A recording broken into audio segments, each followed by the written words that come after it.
Hello and welcome to Nutrition and Alternative Medicine. I'm JJ Flazanes, your host. Thank you for downloading today's show. Today we're going to talk about self-acceptance with self-care. It's an episode where I was interviewed on Million Pound Mission with Schaeuble, which has been on the show. And the tables are turned. This is the episode that aired on his show. So you're going to hear his intro as well as a little bit of his outro. So if you haven't checked out Adam's show, it's millionpoundmission.com. And you can find him on the podcast. You can follow him on Instagram. We're a great team. And I think we complement each other very well.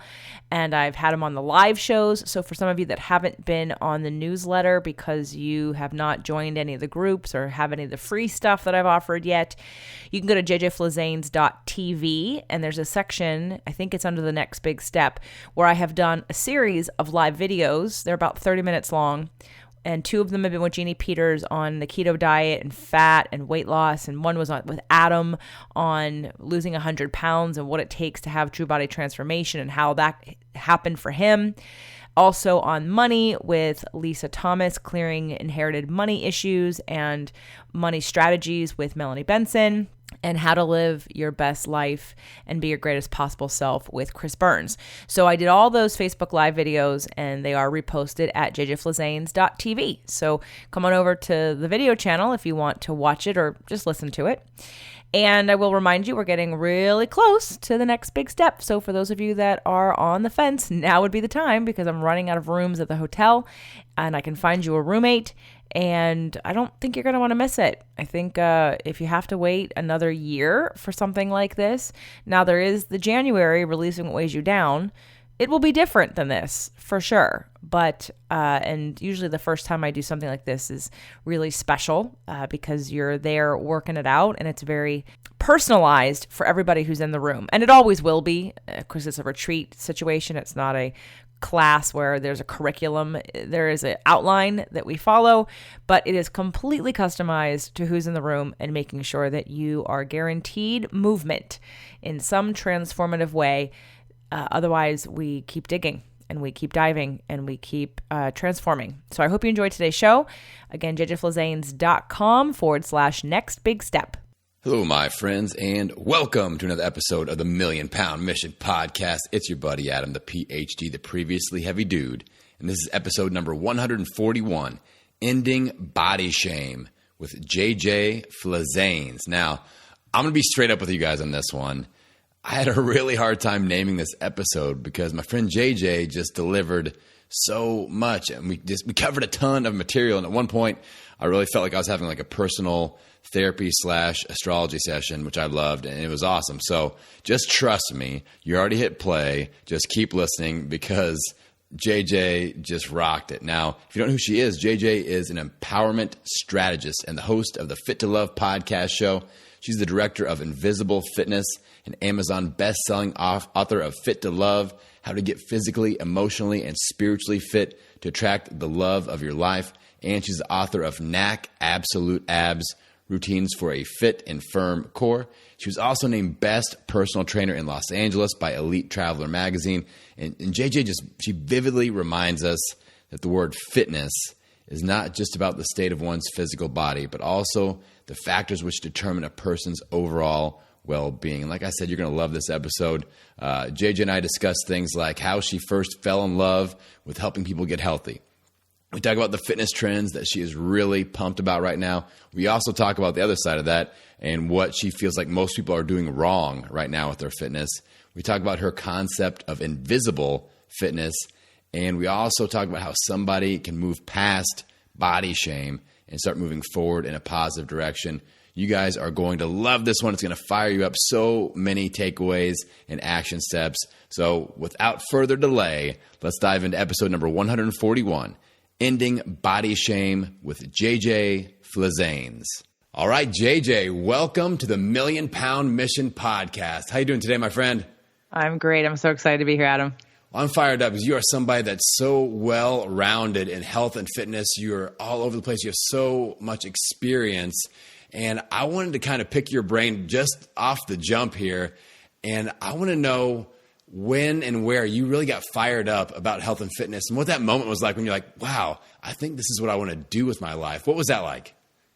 Well, that moment came as a result of a lot of other moments. I was actually in the entertainment industry. I did a lot of health and wellness on the side because I cared about my body, but it wasn't really a profession. And when I really thought about what am I going to do with my life, when you get out of school and you're an actor and you're a musical theater major and you're a dancer and you're a singer, I mean, you wait tables. So I thought, I don't want to do that. I want to go do something with my brain. So I thought I'm going to go learn how to, actually at the time I was working retail, which I really hated. And my manager, who also hated it, said, let's go get a job at the gym.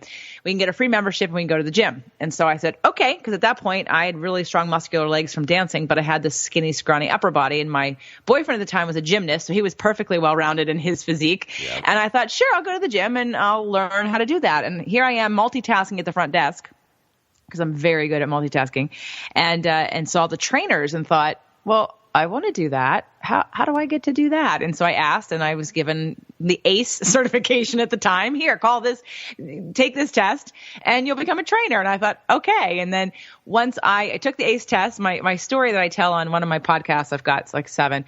One podcast is a video podcast called Smart Exercise, and it's video because it has to be, because you have to show people exercise. You can't use still shots. You can't talk about exercise. You have to show and talk. And so on my intro show, I talk about how a lot of trainers aren't certified. And a lot of trainers that aren't certified still don't know jack. Can I swear on your show? Yes, swear away. Okay. Know jack shit about the body. They learn how to program based on someone else's programming, but they don't know how to put the program together or why it was put together like that. So there's a lot of lack of science in this business. And I want people to know that's a scary thing, that you're going to somebody who's going to possibly put you through exercises that can ruin your joints.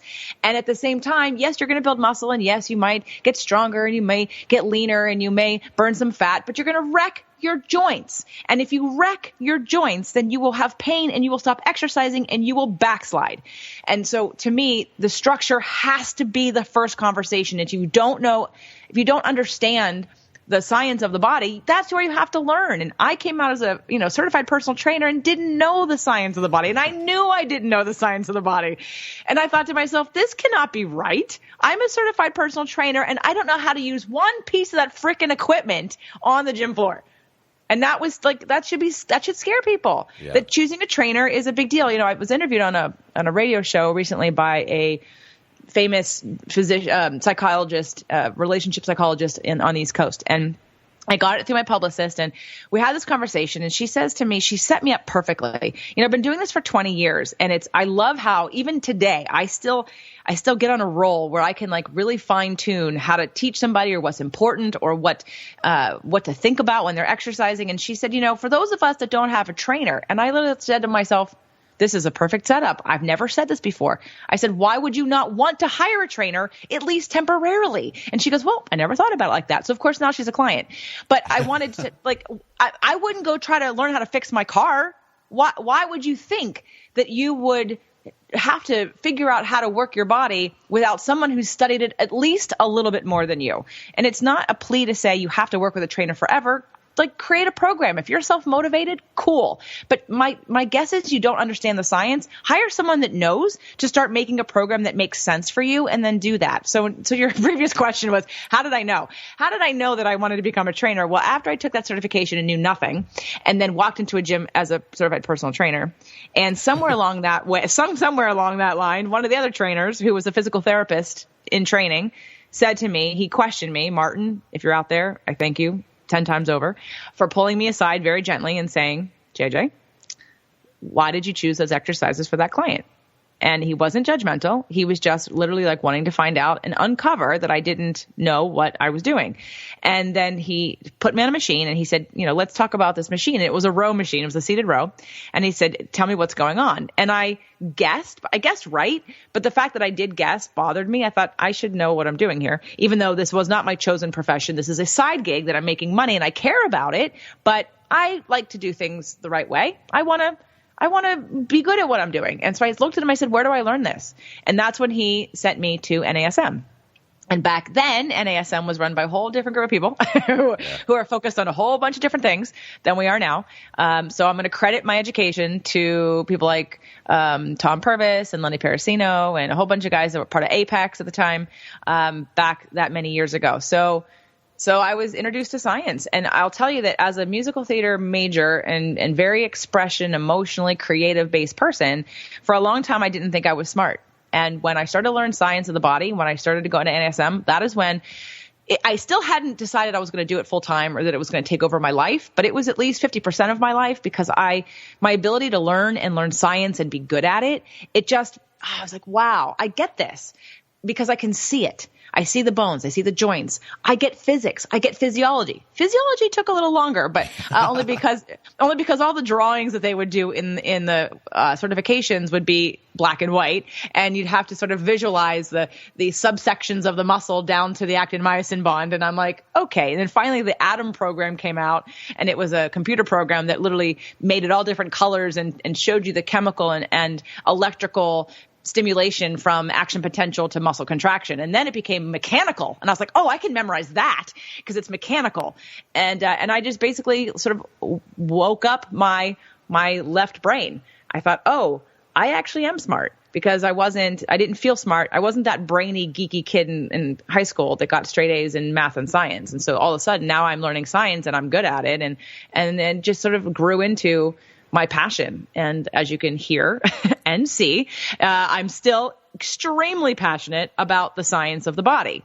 And that's where I started. It's not where I've stayed, but it is a huge part of what I think the mission should be when it comes to talking about exercise for people, because you can exercise and lose weight and build muscle and increase your metabolism and burn fat and look great. And again, wreck your joints. I'm about preservation, do things smart, know what you're doing, and then you get all of it. You can preserve your joints and not wreck them, and you get all the other benefits.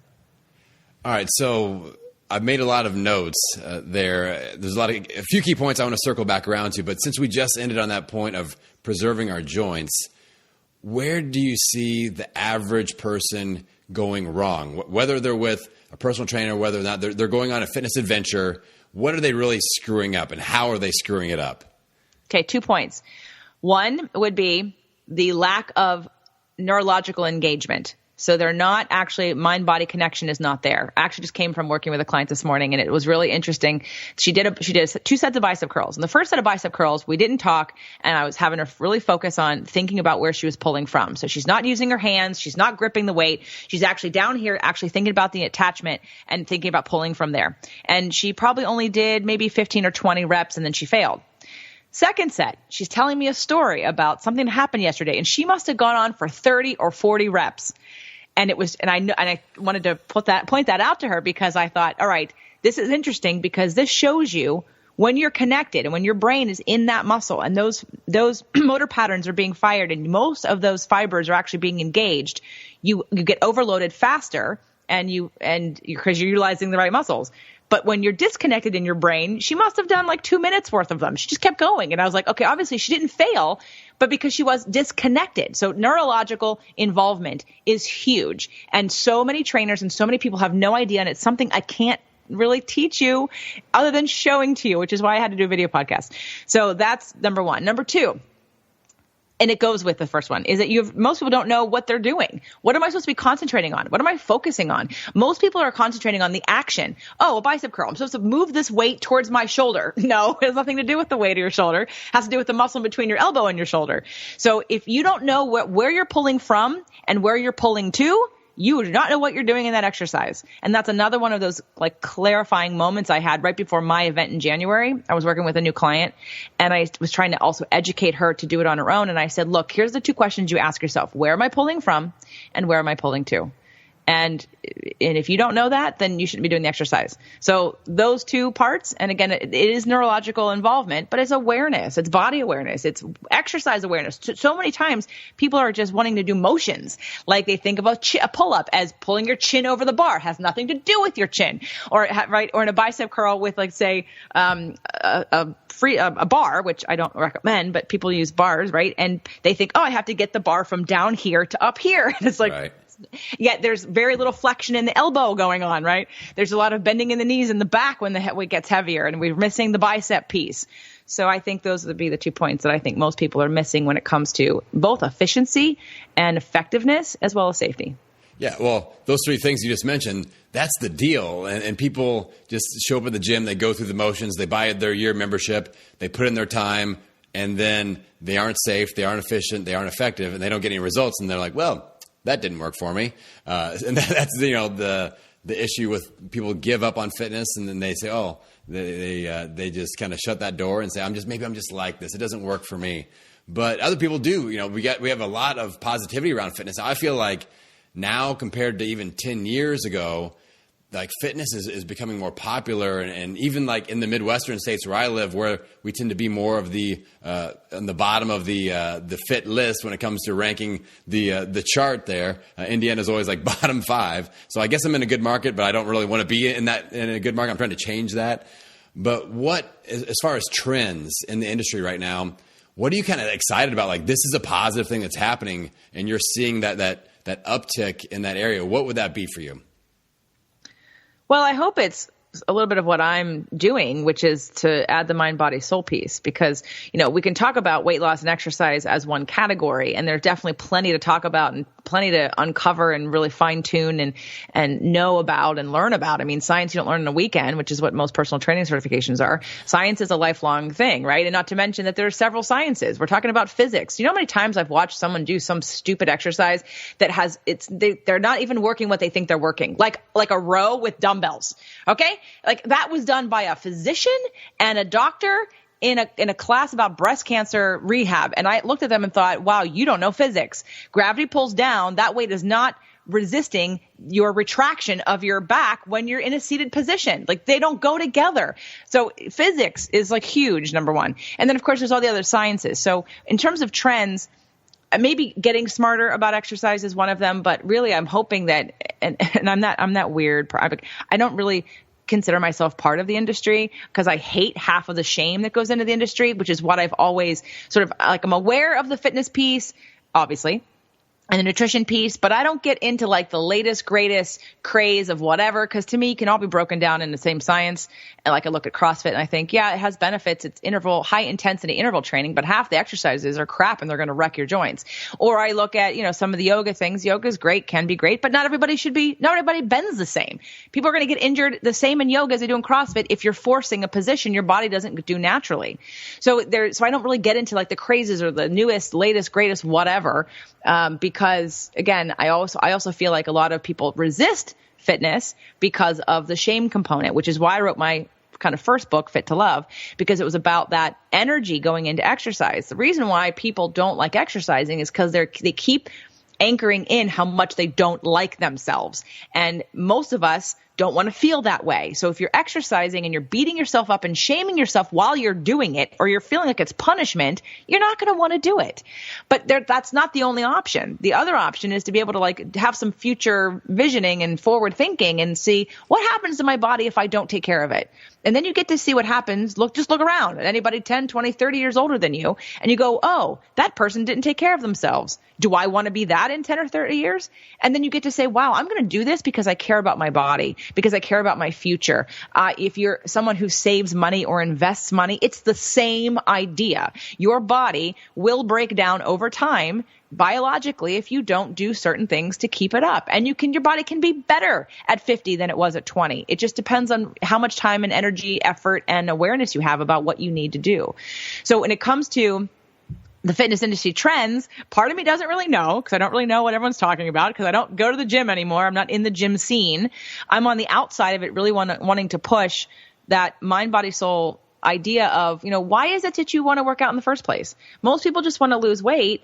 And that can be fine, but why? If your why isn't really a long-term strategy of self-love and self-care, then you're doing it momentarily to feel better about yourself, to get love from somebody else, to feel acceptance. But my belief is you have to accept yourself where you are first. I'm not saying don't lose weight. I'm just saying don't do it because you're trying to make someone else treat you differently, or for you to finally like yourself.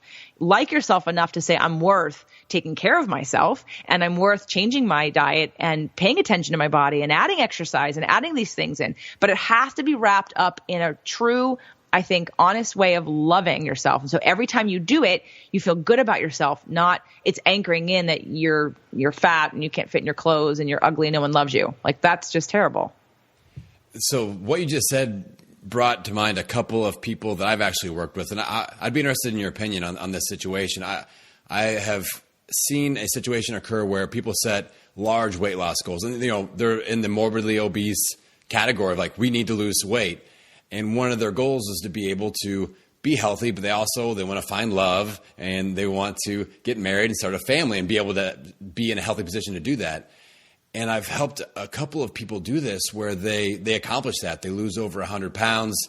They are in a healthy state, but then they find love, they get married, and then it all goes back on. It's kind of like you said, it wasn't so much about them and being healthy. It was more about, I don't know. It's hard to really connect what it was about, but it seemed like that why wasn't dialed in all the way. So what's like, if somebody that you're working with has that sort of situation going on, how are you coaching them through that so that they don't let their guard down once they achieve that goal of finding their life partner, getting married, and then letting things slip back? How would you coach that person? Well, one of the big benefits of my relationship has been to all the contrast over the years and all the things that I've learned. And one of the things that I've really learned is about addiction. And for people who are very overweight, your addiction is food. And honestly, a lot of people's addiction is food. It doesn't matter how much overweight or underweight you might be. A lot of people, especially for bulimics, anorexics, right? Food, and that it's still your addiction. But when we have an addiction, and people think of addiction only as like drugs and alcohol and things that are really dangerous or a substance, food is absolutely one of the biggest addictions we have. And it goes back to numbing what we're feeling. So what happened when someone decides to focus so intently on losing weight to get another person, we're filling the hole. The hole is, I don't love myself, really, at the end of the day. So if I do this, I'm going to find love. And maybe someone can keep that up for a long time, because a lot of us have good willpower.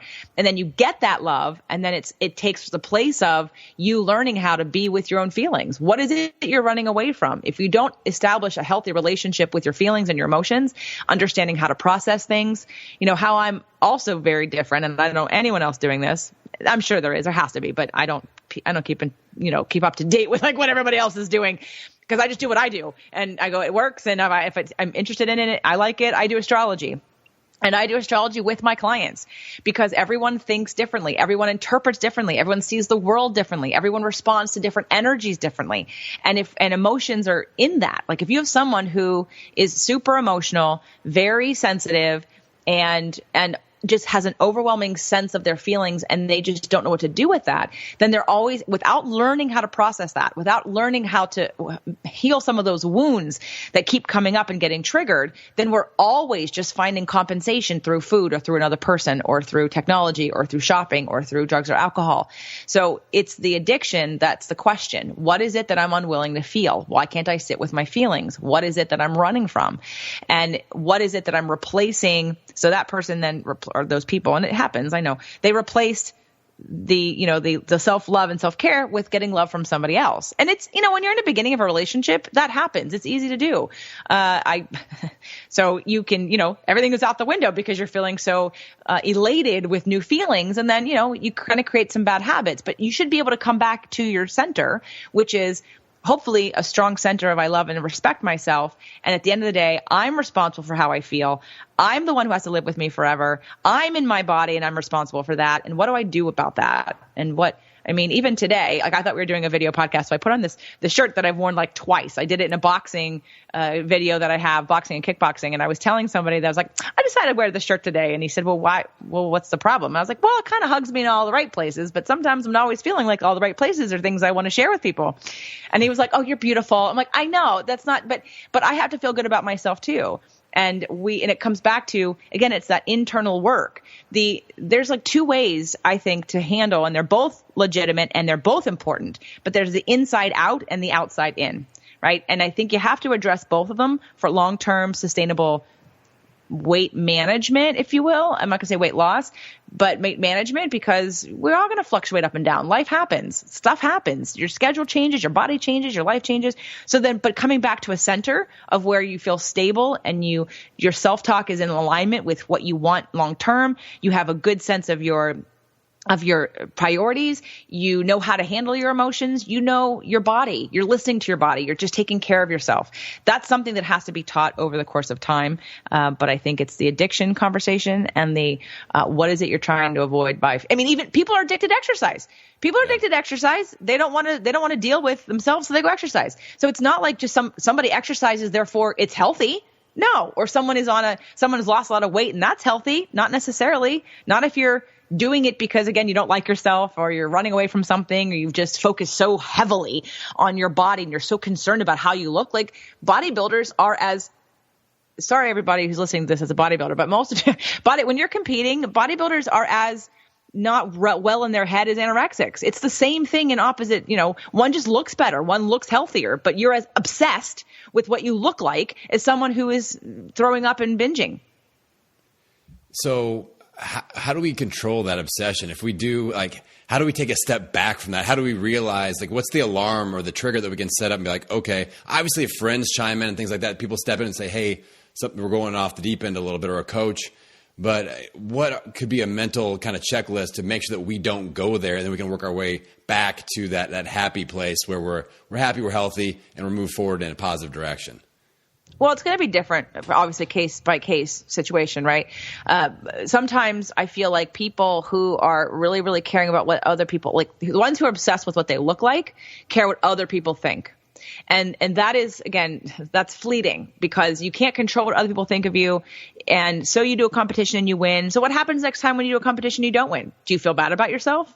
Because someone didn't judge you as having the best physique in that competition, do you all of a sudden feel sad and bad? That's not healthy. Asking for outside approval ultimately is never going to be healthy. Having validation here and there about certain things definitely can help you, but you have to be the one that approves of you first. And it's probably the hardest work that we do, which is why I said I'm not really in the fitness industry, because I feel like the fitness industry just promotes everyone losing weight and doing fad diets and being as skinny as you can or as buff as you can without checking in with how healthy are you? How many good looking people are freaking miserable and depressed? True. A ton of them. Just because someone is looks like they look good on the outside doesn't mean they're happy on the inside, and vice versa. Just because someone has a few extra pounds on them doesn't mean that they're unhappy. They could be perfectly happy.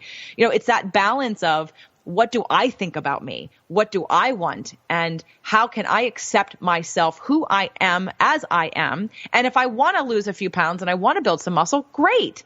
But it's not coming from a place of, because if I don't, no one will love me, or I'm going to talk bad about myself. So for each individual person, it's going to be a different path of that self-exploration. But I think it's an important one to address in the fitness industry, because that's why the fitness industry makes so much money, because people yo-yo back and forth all the time because it's temporary. It's short-lived. They call it diets, and a diet to anyone means it's temporary. It means, I'm going to do this detox or this diet. I'm going to lose a lot of weight really fast, and then I'm going to go back to what I was doing before. And then, of course, what happens is you gain the weight back. It doesn't make any sense. So you can't think short term. But in order to think long term, we have to integrate other aspects. We can't ignore the emotional piece. We can't ignore the spiritual piece. We can't ignore the hormonal piece. We can't, and how you feel about yourself and the psychological, the way you talk to yourself. That to me is the foundation of keeping the habits and the patterns you establish when you want to be on a health program. So one of the things you mentioned that I want to dive a little bit deeper on. You didn't really mention it, but indirectly you talked about weight loss and the industry really pushing weight loss, and that's the big thing. I've actually noticed a little bit of a different trend happening. That somebody actually brought this to my attention. They were a guest on my show, and they were another health and fitness podcaster, and they said, Adam, weight loss is dead. Strong is the new thing. Strong is the new focus. And I'm totally down with that. I think that's cool, especially with females. I think that trend of females, I'm so excited that my 3-year-old daughter will not know what a boy push-up and a girl push-up is. She just does push-ups. You know what I'm saying? And she's going to do pull-ups and she's going to lift weights and do deadlifts and like cool things like that. I think that's cool. But one thing that I'm starting to notice is that it brings up a difficult conversation, because I don't want to be the guy that's like, you should be skinny and you know, all that. Like, that's not who I am. But I see people that are almost just kind of putting a blindfold on, where they're not healthy.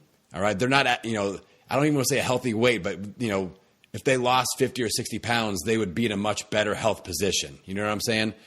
But they're like, well, I'm focusing on getting strong. And like, it's a hard conversation to navigate, where, it's like they say, well, weight loss isn't my thing. I'm just being me. I'm being healthy, which is good, but their diet is terrible. And, their heart condition is terrible. And so what's your opinion on how to navigate that situation when somebody's almost in denial, where they're just kind of in the trend of, I got to get strong and I am doing good things for my body, but they're ignoring such a large part of it with the nutrition and really with too high of a body fat percentage to be healthy? It's a great question that I haven't really had to tackle, but how I would handle it right now. And I got a call about working with a young boy. I think he's maybe 8 or 11, and he's an athlete and he doesn't want to eat very well, and his mother wants him to eat better. So I'm trying to figure out how to approach this. I also know his sign. By the way, what's your birthday? August 26, 1980. Virgo. So this child is the same birthday as my husband. And so I know the psychology going in right away. Yeah. And I told her very, very seriously, I said, okay, we cannot approach this from you need to do this way. It's not going to work. We have to go around it. It has to be his decision. And so the same thing for you. It's about leading questions.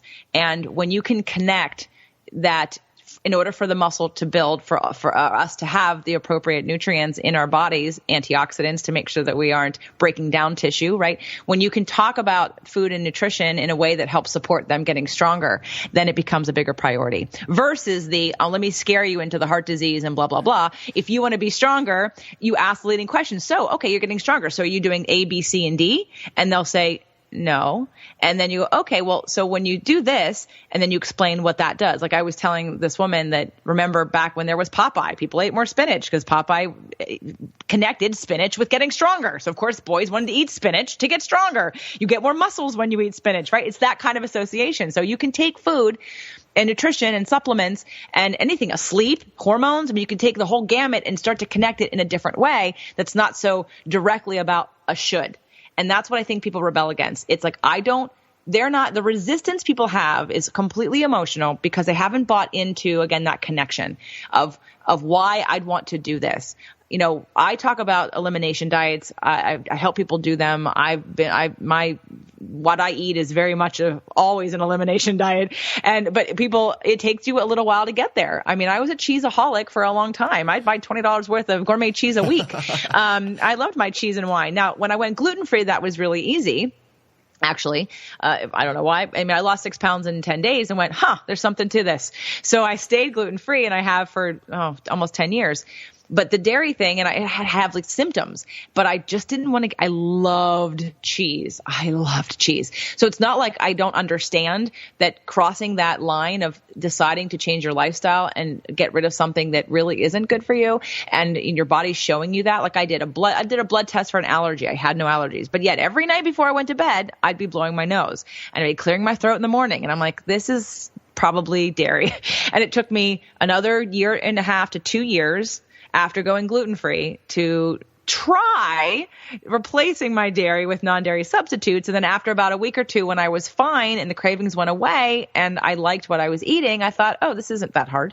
And so now I'm like 98% dairy-free. I have it sometimes, but I'm dairy-free now. But it took me a while because I loved the cheese. It was such a treat. It was so fun. So the resistance, we can't just go straight into the should with the resistance, because people just go, nope, I'm holding my ground. And especially if there's someone like a Virgo or a Taurus. Now, Virgos, you guys are about the right way. Like there's a right way to do something. It has to be perfect. This is how it looks. It has to be in this order. Otherwise it's not going to work. So we have to do it in this order. If he's a Taurus or a Capricorn, there's going to be a bull and line in the sand. Like, nope, I am not giving that up. So again, working with someone's personality and their astrology and what's important to them, and being able to, influence them in different ways would be my approach. You made me feel like I'm kind of exposed up here now. Now that you know my astrology, I'm like, oh crap. She probably knows the next question. This is pointless. So one of the things that just kind of, as I investigated through all your information, one of the things I was really just kind of keyed on was your concept of invisible fitness. And you have been talking about, you've been touching on that, but I want you to specifically define what you mean by invisible fitness. And because it really lines up with the way I like to coach. I do a lot of talking about what I call strategic thinking and thinking about your body just like you would a business and planning ahead and thinking about things as a whole, not just, the workout. So what is invisible fitness and how are you implementing that into helping so many people? When I moved to California and I started my business, I actually licensed a brand from another company in New York. And it very quickly became clearly that it wasn't the right brand name for me. And it didn't incorporate sort of the level of education and the specificity of the body that I wanted to. And so at that point, it was around 2003 and 4, that I decided to rebrand. And when I worked with Jack Barnard, the best branding person alive, it was really dialed into the joints at the time. But how perfect it's been is it's allowed me the umbrella to grow in every other way because everything's invisible. It's the point was, how do I differentiate me and the trainers that work for me to other trainers? And it was about the joints and that what you can't see is more important than what you can, and that the invisible creates the visible, right? So going back to those joints, in order to do an exercise, first of all, physiology is invisible. You can't see it. I want to look at, like my bicep. If I want my bicep to be bigger, I have to do things with physics and physiology, and resistance that are all invisible. You can't see it, but that is what creates what you see on the outside. So that is how Invisible Fitness started. It was literally about the joints and the specificity of the science about the body and all of the different things that go into creating what you see on the outside. And then it's very, very beautifully been able to hold and let me grow into everything from digestion to sensitivities to hormones. I work in a medical clinic with a functional medicine doctor and a dietitian, and I know a ton about hormones. I talked about it in my book. So I look at people's blood work all the time. I tell them to go get something from someone else. I can't prescribe things, but I can look at a panel of blood work, and I talk about it in my newest book. So the endocrine system is huge too, and neurotransmitters, your chemistry, your brain chemistry is huge, and that's all invisible. You can't see any of that. So it's really allowed me to grow. And then, of course, the most important piece, which is the psychological, emotional, and spiritual piece. So let's dive more into that, because I believe that's the most important part as well.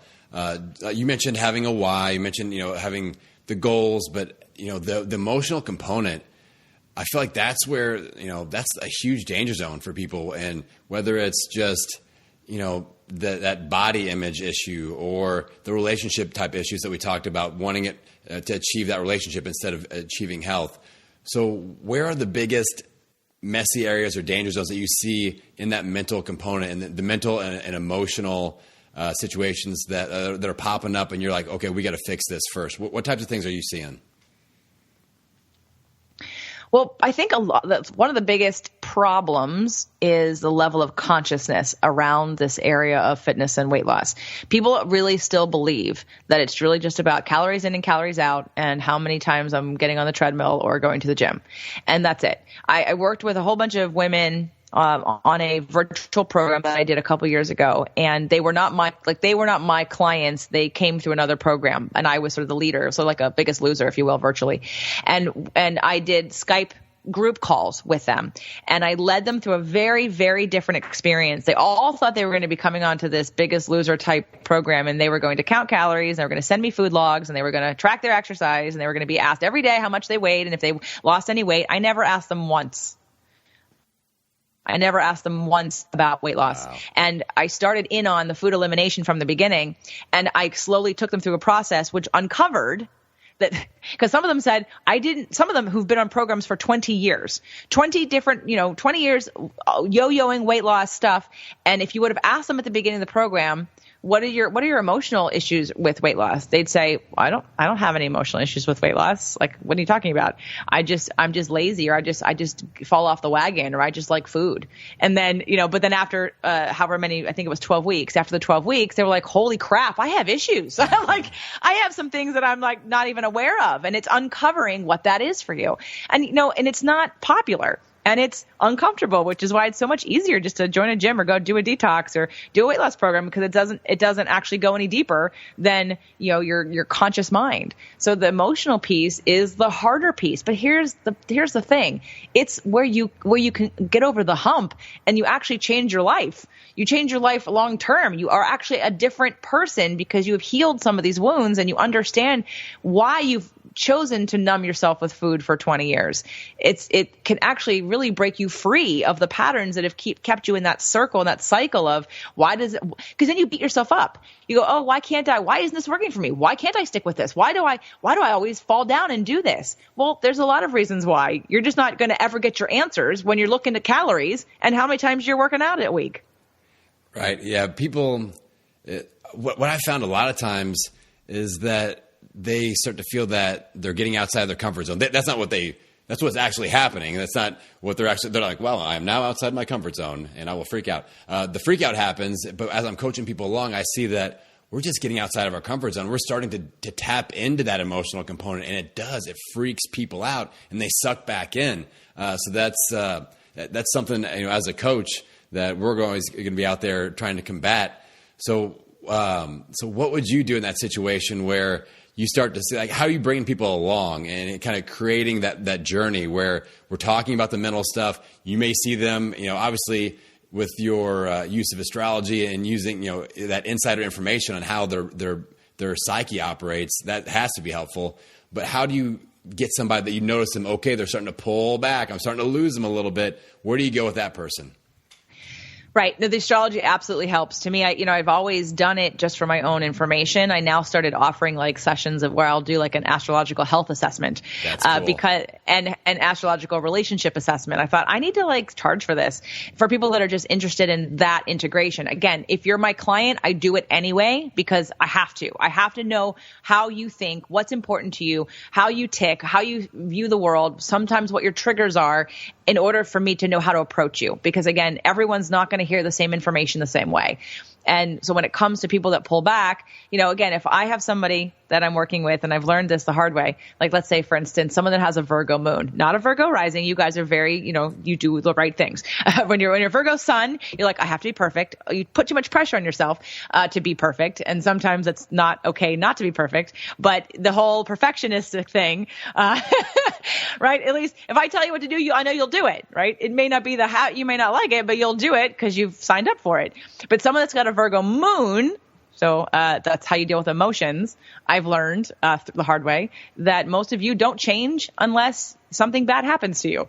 And there's no amount of rationale I can tell you. You will continue doing the habits and patterns that do not serve you until you either have a heart attack, you break something, you have cancer. Sorry, that's what I've been learning. It's just one of the, right? So if I know that about a person, then all I can do is try to manipulate some of those top level thoughts and ideas and get them structure and get them accountability and change their schedule. It's a longer process.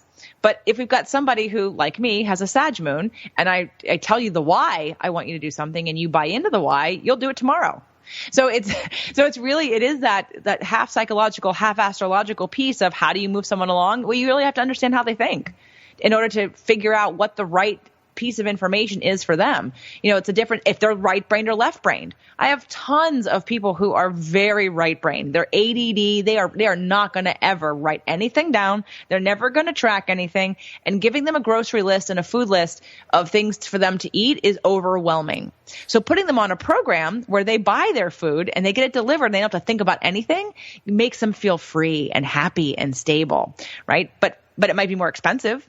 But that's what's going to work for them because they don't have to think about it. And you can't train somebody who's ADD and right-brained to actually be linear. That's just, again, not within their realm of comfort or even potential possibility. So that's where the specificity of personal programming, I think, has to take really like a much deeper dive in order to be able to come up with that. So I've got all kinds of tactics. It just depends on who you are in terms of reeling people back or appealing to what's important to them. And I think also it's important to remember, for you and for me, at the end of the day, I've been doing this for a long time too. And it's not, we can only provide what we can provide. It's the person has to take responsibility for their stuff too. And sometimes they're just not willing to do that. And that has to be okay. And it has to be okay that they backslide. It has to be okay that they don't listen. It has to be okay. It's not about a reflection of us in the industry as if we're not doing our job. If you're giving them good information and they're not following through, yes, because I have clients like that where I've literally tried.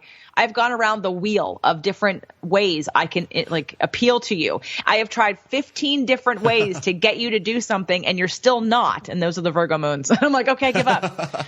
I give up. I can't change you. And you're just going to have a heart attack. And that's what's going to happen and that's okay. And I have now made peace with that. So I'm ready for if and when that happens. And I'll be here to help you when it's over. I'm glad you brought that up, because that is an issue that I really struggle with, is when you can't reach somebody, or even worse, you've reached them and then they backslide hard, and then it's just like they go MIA and they don't even want to talk. And that's something that really it breaks my heart, and I feel so responsible for that person. So it's nice to hear somebody in your position just kind of saying it's okay that they have to come to play as well and do their part of the job. But man, it's tough. It's tough. So have you always been that way, or did it take you a while? Oh, no. It took me. Yeah, no, it took me a long time. I think anyone in a service-based business, doesn't matter if you're a massage therapist, a physical trainer, a hairstylist, when your clients don't listen to you, a lot of us take it personally. We think it's about us. We didn't do they're disrespecting us. We're not smart enough. It's actually really all about our insecurities. And I think owning your own business and if you're on a self-development journey, at some point you realize it's not about you. It's about them. And being able to tell the difference between those two things. And when it comes to, energetically, it's funny. I have one of the clients I'm talking about, the Virgo moon, who's going to have a heart attack. He has a son, and I've been working with this guy for 10 years, and he's one of my biggest fans. He's like my father. We love each other dearly. But his son started training with me. And none of them are ever going to listen to the show, so I'm not even worried about saying it. I'm not going to mention their names. But I started working with his son. It took a long time, but he is much younger, which honestly, I love millennials. So I was thinking, oh, great. I'm going to get his son. He's younger. He's probably a little bit more dialed in. Holy shit. This dude didn't even fill out my paperwork. And I was like, what is that about? I have 3 pages that I give to somebody. He walks in the door and he gives me the middle page. And I said, where are the other 2 pages? And he's like, oh, I didn't think you need those. And I'm like, well, let's see. The first page has your goals on it. And he says, oh, I don't have any goals. I'm like, then what are we doing here? It was so much work. And you have to know where people, I was so dumbfounded. I've never, ever in my career ever had someone not fill out my fucking paperwork. Seriously, what? And I had, because I've never been with someone so paranoid. He's paranoid. He didn't want me to have his contact information and his address. And I'm like, what? I've been training your dad for 10 years. I'm like family.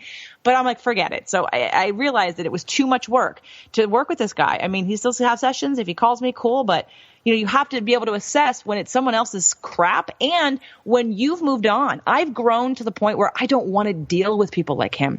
If you're just looking for someone to be accountable to, who you just want to track your calories and you're not willing to do the emotional work, you are not right for me. And I am not right for you. So knowing who you are and who you want to work with and who your ideal client is important for you too, because you are going to fail miserably with people who aren't ready for you and who aren't ready for what you have. So I'm sure you have, what does it look like when you fire a client? How does that conversation go? Or what's the mental checklist that you go through? Okay, this person is out for sure. I had a semi-famous client, who was training with me for a while and I love him dearly and we're still friends. But when we were training, he would go on set in different locations and he would work with different trainers temporarily while he was there. And at one point he came back and he told me he was boxing with weights. And I looked at him dead straight in the face and I was like, I'm sorry, what? You were boxing with weights? He's like, yeah. So I think I might have yelled at him then, but then I got in the car and I called him back and I said, look, I love you. I think you're great. I said, but the fact that you have been training with me for a while and then you went and you picked up weights, which again in physics pulled down, and boxing is a horizontal plane motion, and you're going to wreck your shoulders. And so which tells me you're not listening to me and you might not respect me and you might not think, and maybe it's because I'm a girl and maybe because I'm not a bodybuilder in competitions, maybe you don't think I know what I'm talking about. I go, and that's okay. So if we need to part ways, that's totally cool. I want people who actually respect what I say because I'm really trying to help you. I don't want you to wreck your shoulders. That's why I try to educate you about what we're doing. He called me back going, no. Okay, I'm fine. It's fine. I won't do it again.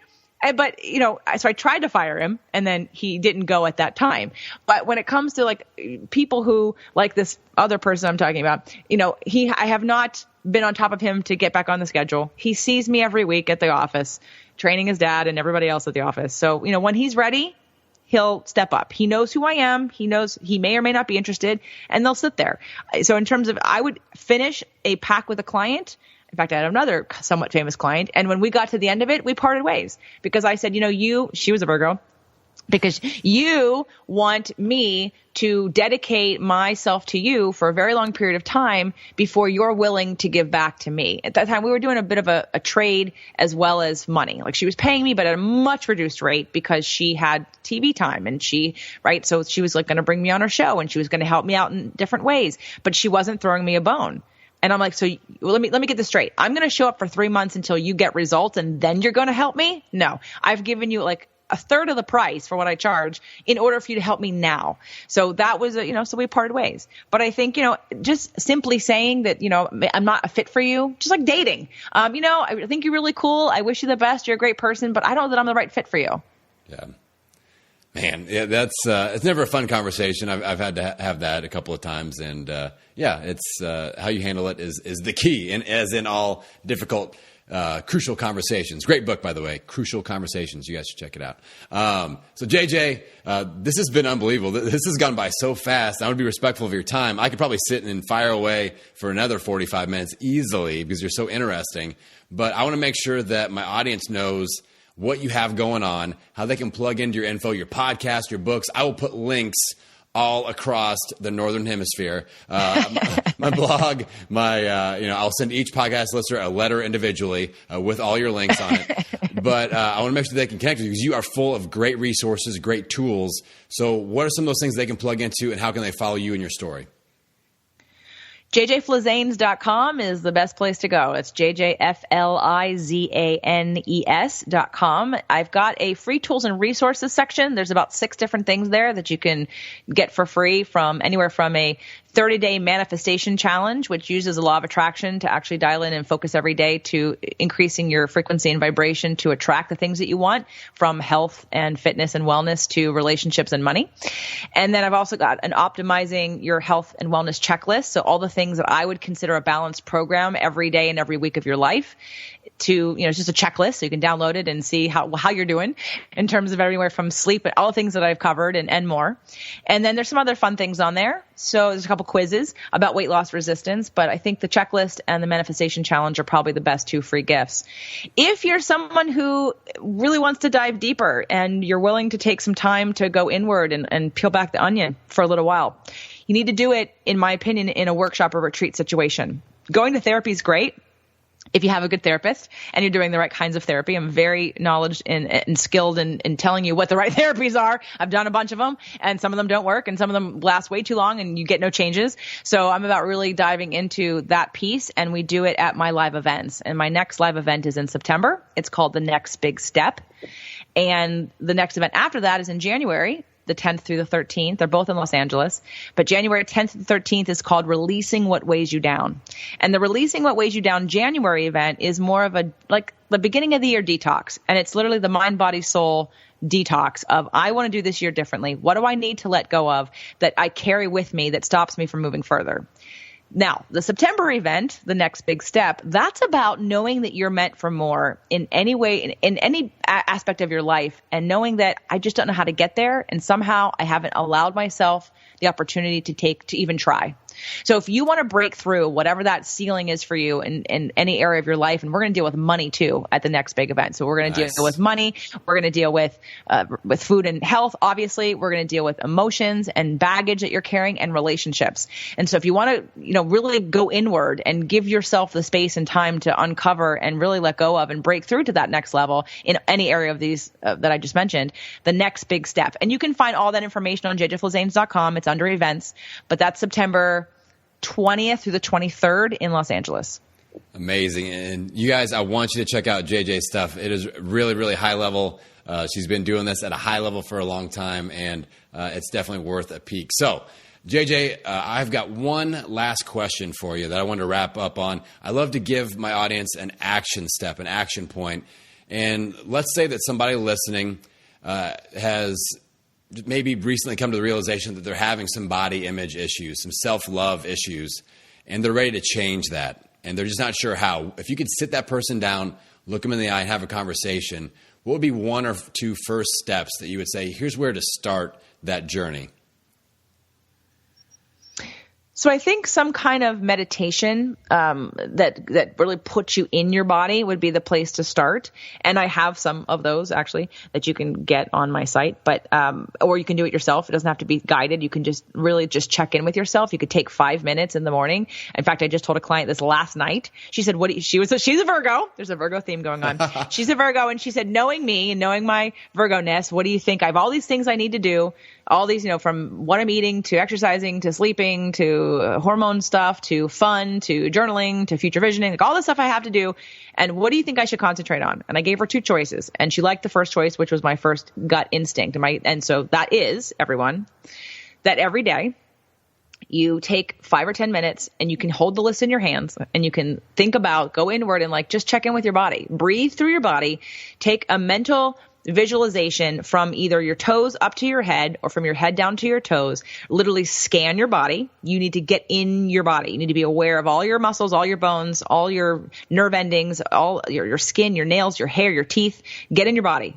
Once you're in your body, ask it, what do I need to focus on today? What is the most important thing that I need to focus on today? And allow your body to tell you what it needs. And it may be 2 or 3 things on the list, but rather than mentally trying to decide or should yourself, check in. You have to start with respecting the body that's there, that's going to tell you what it needs. And it's going to feel good. It's going to feel comfortable. So that would be my recommendation, especially for those of you A-type personalities who are earth signs.